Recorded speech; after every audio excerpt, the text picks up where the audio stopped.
morning students and welcome to the online lecture of Sharad B. More English High School. Okay, today in civics I'll start chapter number 6, bureaucracy. So what is mean by bureaucracy? It is actually a system of government, okay, जिसमें बहुत सारे important decisions लिए जाते हैं.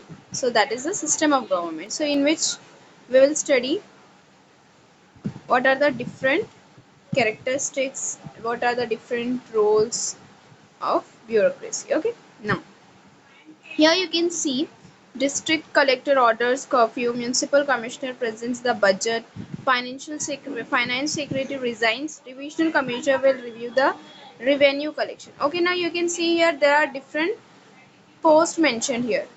Different posts mentioned की हुई है, just like district collector, municipal commissioner, finance secretary and divisional commissioner. All these are the different posts, civil posts. So in the above box, a few posts like district collector, municipal commissioner, finance secretary and divisional commissioner are mentioned. These are civil servants in the government's administrative system.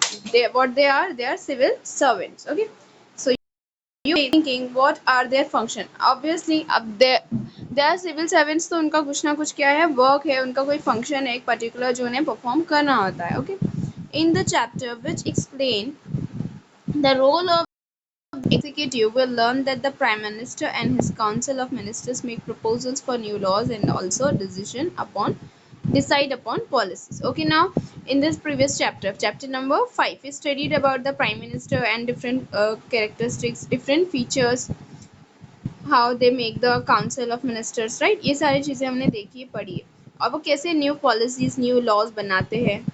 So bureaucracy is the administrative system which work under the union executive and has a responsibility of actual implementation of government's policies. Now bureaucracy क्या है? It is the administrative system. Actually government administrative system है जो किसकी union executive, और इनका जो responsibility होता है वो एक्चुअल इम्प्लीमेंटेशन मीन्स ये एक्चुअल वो जो भी है पॉलिसीज बनाना, उन्हें लॉज बनाना, ये किसका वर्क होता है? यूनियन एग्जीक्यूटिव का. बट इनके अंडर काम करता है जो ब्यूरोक्रेसी एडमिनिस्ट्रेटिव सिस्टम, वो इम्प्लीमेंट करता है ये पॉलिसीज को, उसके ऊपर अप्लाई करता है, उसके ऊपर वो लोग क्या करते हैं? इम्प्लीमेंटेशन करते हैं. In this chapter we will understand the importance of bureaucracy. तो ये चैप्टर में हम लोग इम्पोर्टेंस ऑफ ब्यूरोक्रेसी समझेंगे. In any country, the government carries out two fundamental types of functions.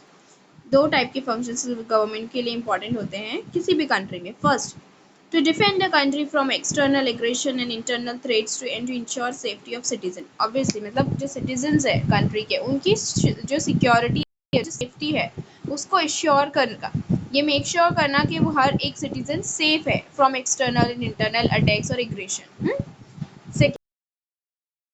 Services to citizens and ease their lives to their daily lives which will enable them to develop themselves in society. Okay, उन्हें different services provide करना, उनके daily basis में जो requirement जो needs है वो fulfill करना, ताकि वो क्या कर सके, खुद को और society को develop कर सके.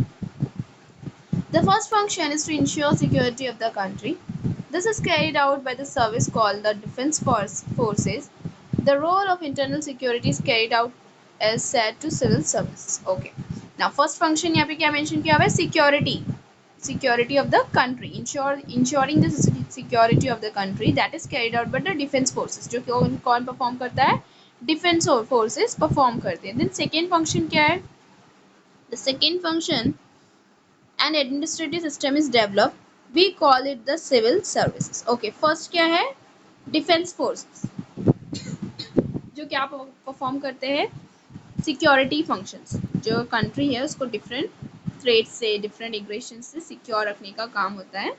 ओके, डिफेंस फोर्सेस का. After that civil services. Civil services का क्या काम होता है? वो जो डिफरेंट एडमिनिस्ट्रेटिव फंक्शन है वो परफॉर्म करते हैं. Okay, the system is also known as bureaucracy, और इसी सिस्टम को हम लोग क्या बोलते हैं? Bureaucracy. In the parliamentary democracy, representatives elected by the people and the ministers have the responsibility of administration. जो कि इंडिया फॉलो करती है, उसमें क्या होता है? जो रिप्रेजेंटेटिव्स होते हैं जो पीपल के थ्रू इलेक्ट किए जाते हैं, मिनिस्टर्स के थ्रू, तो उनकी रिस्पॉन्सिबिलिटी क्या होती है? एडमिनिस्ट्रेशन मीन्स पूरे वर्क को क्या करना है, उन्हें हैंडल करना है, कंट्रोल करना है हर एक पर्टिकुलर टास्क को. The functions of government are discharge by various departments. और ये जो फंक्शंस है, जो डिफरेंट डिफरेंट टास्क है, वो अलग अलग डिपार्टमेंट को अलोकेट किए जाते हैं. Every department has a minister who is political head of that department. और हर डिपार्टमेंट का एक मिनिस्टर होता है जो उसका हेड होता है, जो हर एक डिपार्टमेंट में क्या करता है, वर्क को प्रॉपरली मॉनिटर करता है, ऑर्गेनाइज करता है. As a representative of people, the minister has to carry out the work of the department by giving priority to public welfare. और जो मिनिस्टर होता है उसका क्या वर्क होता है कि डिपार्टमेंट के हर काम को प्रायोरिटी दे, और साथ ही साथ किसको प्रायोरिटी दे, पब्लिक वेलफेयर मीन्स लोगों की भलाई को, लोगों का किस चीज़ में फ़ायदा होगा उस चीज़ को पॉइंट रखते हुए, उस पर्टिकुलर पॉइंट को कंसीडर करते हुए वो क्या करते हैं, काम करते. The minister may not be expert in a particular subject but he और she is conscious of both public interest. वो किस में कॉन्शियस होना चाहिए, मीन्स किसके लिए, प्रॉपरली उसे कंसर्न होनी चाहिए, पब्लिक इंटरेस्ट, पब्लिक के लिए, पब्लिक वेलफेयर के लिए, right. The secretary of the department gives expert advice to the minister. अब मिनिस्टर के अलावा कौन होता है, सेक्रेटरी, जो क्या करता है, मिनिस्टर को एडवाइस देता है. The secretaries are appointed from the civil service. हाँ, और ये कैसे अपॉइंट किए जाते हैं, सिविल सर्विस के थ्रू अपॉइंट किए जाते हैं. The aspirations of the people and administrative expertise are thus put in the harmony in the parliamentary system. और इस तरीके से फिर पीपल और एडमिनिस्ट्रेशन और उनके डिफरेंट वर्क को प्रॉपरली ऑर्गेनाइज किया जाता है. जो सेक्रेटरी वो एक्सपर्ट एडवाइस देते हैं मिनिस्टर्स को, और इस तरीके से पूरा वर्क चलता है. Okay, now we will see the different characteristics of bureaucracy. First, permanent mechanism. Tax collection, environment protection, maintenance of law and order, provisions regarding social security are certain important tasks that have to be consistently undertaken by the bureaucracy. Okay. देखो क्या क्या different task के important task. Tax collection, tax collect करना. Different, हाँ, protection मतलब environment, आसपास का जो सराउंडिंग है जिस भी पर्टिकुलर रीजन में है वो ब्यूरो, तो वहाँ का प्रॉपर प्रोटेक्शन होना चाहिए, वहाँ का लॉ मेंटेन होना चाहिए. प्रोविजंस मतलब लोगों को डिफरेंट सर्विसेज प्रोवाइड करना बेस्ड ऑन द नीड्स. तो ये सारा टास्क किसका होता है, bureaucracy. This is possible because bureaucracy is a permanent mechanism. और ये इसलिए पॉसिबल है क्योंकि वो एक परमानेंट मैकेनिज्म है. The Prime Minister and their Council of Ministers change after every election, but the bureaucracy under their control remains constant. जैसे prime minister councils होती है जो मिनिस्टर्स की, वो चेंज होती है बट ये अपने ही कंट्रोल में होता है, ब्यूरोक्रेसी, और कांस्टेंट होता है. So it is permanent in nature. Next, political neutrality. The bureaucracy is politically neutral. This means that regardless of the political party in power, the bureaucracy is supposed to carry out. जैसे जो government है, prime minister, minister, chief minister etcetera, और जो municipal और जो ministers की council होती है वो चेंज होती है according to the political parties. But यहाँ पर क्या है, पॉलिटिकल न्यूट्रलिटी. न्यूट्रलिटी का मतलब होता है प्रोटेक्ट होना, protection from anything. So political neutrality means जो बाहर की पॉलिटिक्स चल रही होती है, जो इलेक्शन चल रहा होता है, उससे न्यूट्रल होता है. यहाँ पर उस पर्टिकुलर अब जो पॉलिटिकल पार्टी किसमें पावर में है उसके लोगों को इन्वॉल्व किया जाता है, ऐसा कुछ नहीं है. एक परमानेंट मैकेनिज्म है जो पॉलिटिकली न्यूट्रल है. ओके,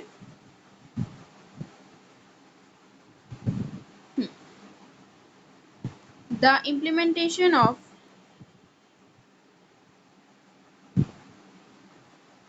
यहाँ मेंशन किया हुआ है, the bureaucracy is supposed to carry out the implementation of their policy decisions with the same efficiency of and commitment. उन्हें क्या करना होता है, इम्प्लीमेंटेशन. इम्प्लीमेंट करना मतलब जैसे वो पॉलिसीज बनाई जाती है मिनिस्टर्स के थ्रू, चीफ मिनिस्टर्स के थ्रू, एडमिनिस्ट्रेटिव बॉडीज के थ्रू, तो उनके ऊपर वो इम्प्लीमेंटेशन का काम करते हैं. उस मतलब उस पर वो क्या करते हैं, वर्क करते हैं with proper efficiency and commitment. In this regard, the civil servants should abstain from taking a political stand or act according to their political views. If a political party fails to win elections, it has to leave government and another party that wins elections come to power. The new government may change some policies of the earlier government. Even in such case, the bureaucracy is expected to remain neutral while discharging its duties. Okay, अब ना political parties का concept mention किया हुआ है कि ऐसे कोई political party power में होती है, इलेक्शन के बाद कोई और पावर में आ जाती है ना, तो वो चेंज होती रहती है. बट ऑब्वियसली अब वो चेंज होगी, political parties, different political parties के हाथ में पावर जाएगी, तो वो भी डिफरेंट पॉलिसीज, डिफरेंट लॉज को क्या करेंगे, न्यू लॉज क्रिएट करेंगे, स्टैब्लिश करेंगे, तो उसके ऊपर इम्प्लीमेंटेशन करना. अब अपार्ट फ्रॉम एनी कन्फ्लिक्शन, कोई कन्फ्लिक्ट मीन्स कोई भी अपोजिशन क्रिएट किए बगैर उन्हें क्या किया करना होता है, ब्यूरोक्रेसी को पूरा वर्क करना होता है. Okay. Anonymity. Anonymity means that a civil service should not be held directly responsible for any success or failure of policy.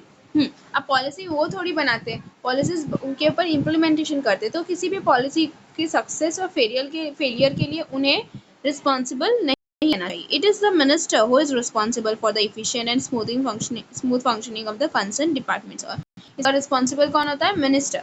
It is the minister who as the head of that department is accountable for any efficiency.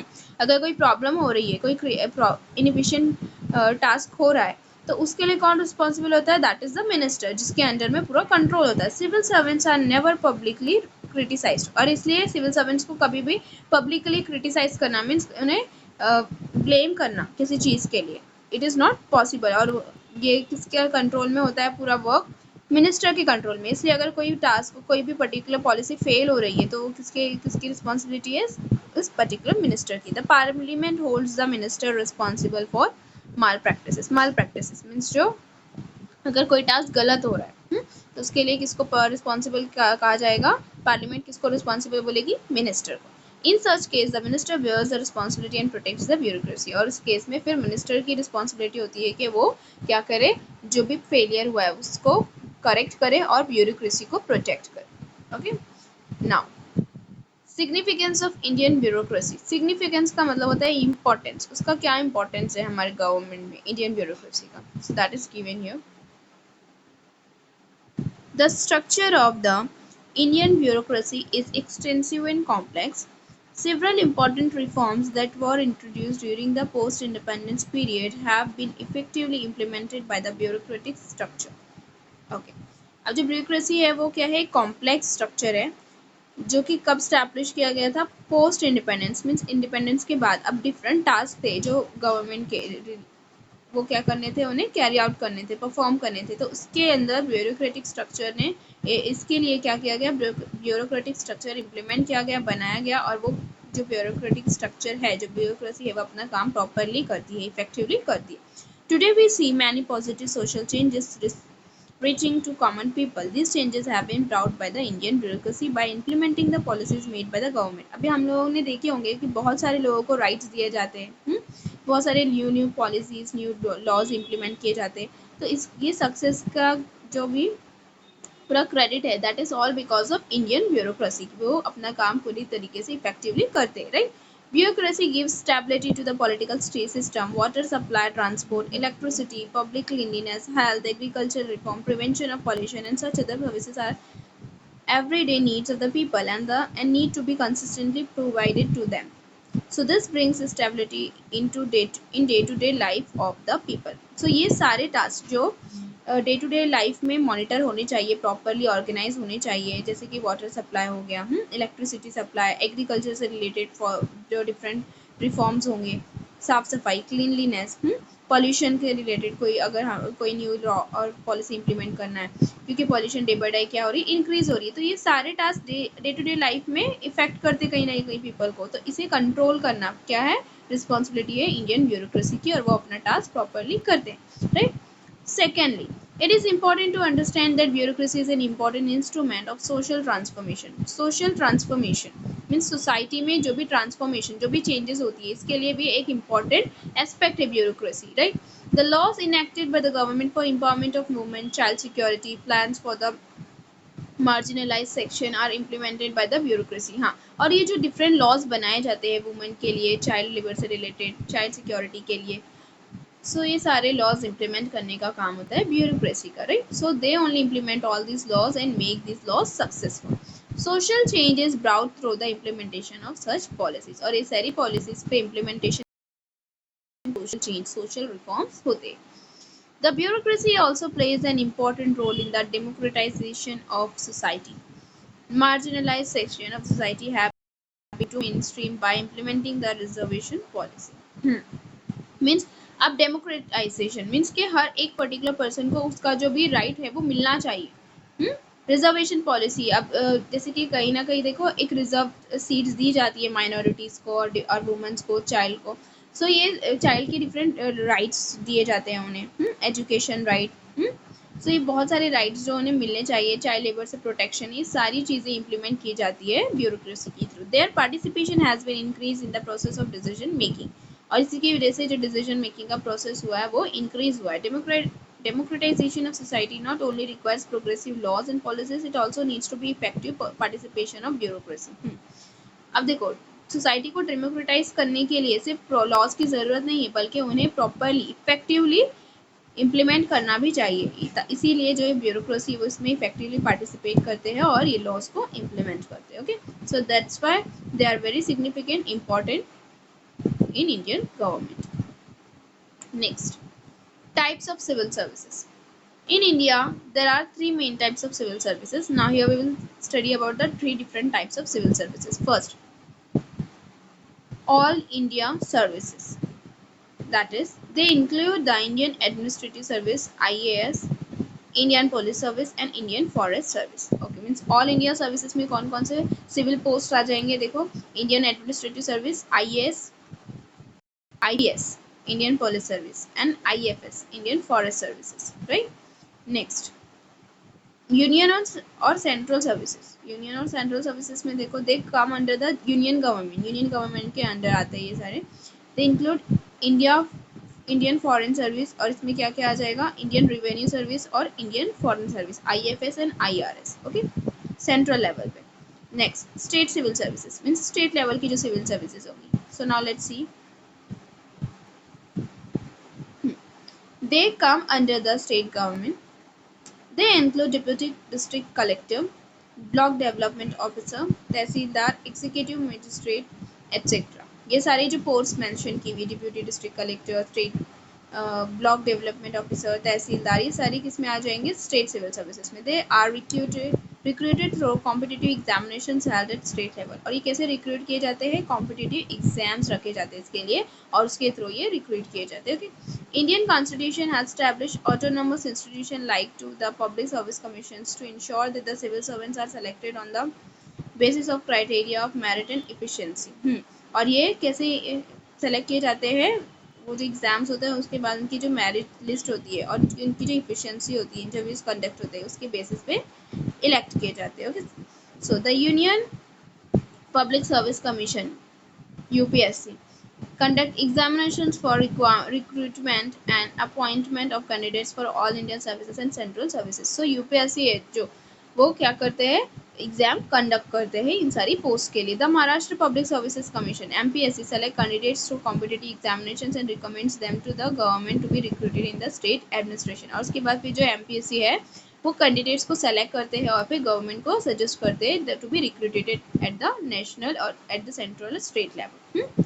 In order to provide opportunities to all sections of society to enter in bureaucracy and civil services, there is a provision for reservation for scheduled castes, scheduled tribes, women, other backward castes, and specially abled. This provision ensures that weaker sections of the society are not left out of civil services due to social inequality.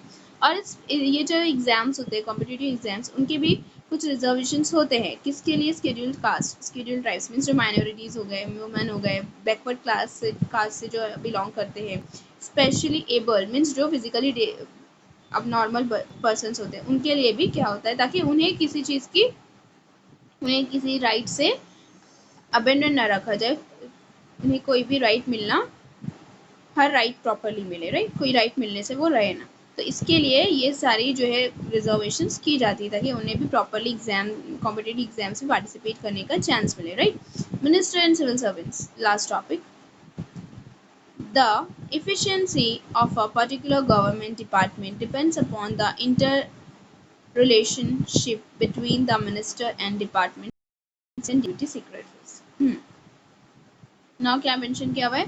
Efficiency means एक particular government department की efficiency की, वो किस तरीके से पूरा proper work handle करे, वो किस पे डिपेंड करता है? ऑब्वियसली उनके बीच के रिलेशनशिप कैसे है, वो कैसे उनकी अंडरस्टैंडिंग है, वो हर एक दूसरे से कैसे हर चीज़ को समझ के निगोशिएट करके अंडरस्टैंड करके पूरा वर्क एफिशिएंटली कैरी आउट कर रहे हैं, तो इसके ऊपर डिपेंड करता है between minister, secretaries, deputy secretaries, etc. Right?